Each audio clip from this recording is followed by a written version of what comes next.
Okay, very briefly, prime factorization is exactly one way to represent positive integers, a product of prime numbers. We just do one example, 210, something you should have seen. Okay, we take 210, we can divide by 2 and we get 105, so 210 is 2 times 105. Now let's look at that 105. If that's a prime number, we're done. But it's not. 105's got a 5 on the end of it, so it's got to be divisible by 5.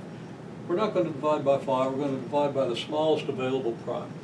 Okay, so is there a prime less than 5 that divides 105? Well, yeah, 3 divides 105, we get 35. So now 210 is 2 times 105, but that's 2 times 3 times 35.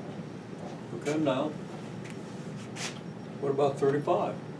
Well, smallest prime number you can divide into 35 is 5. So it's 5 times 30, 5 into 35 gives you 7. 35 is 5 times 7. So 210 is 2 times 3 times 5 times 7.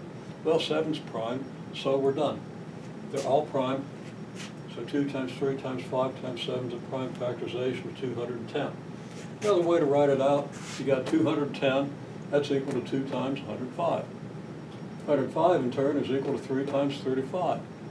35 is in turn equal to 5 times 7, so 210 is 2 times 3 times 5 times 7. There we have it.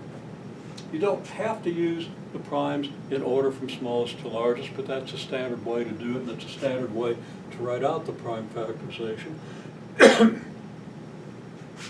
We could do it this way, 210, you see that 21, you think 3 times 7. So we take 7 times 30, not 3 obviously, and we write 210 as 7 times 30, we write 30 as 5 times 6, we write 6 as 2 times 3, then we have 7, 5, 2, 3, so 210 is 7 times 5 times 2 times 3.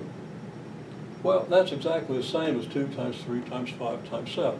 Whatever we get, if we reorder it smallest to largest, we get the same thing every time.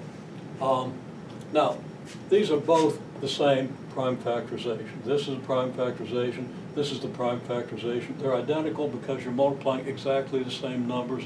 The order of multiplication doesn't matter. So there's your prime factorization.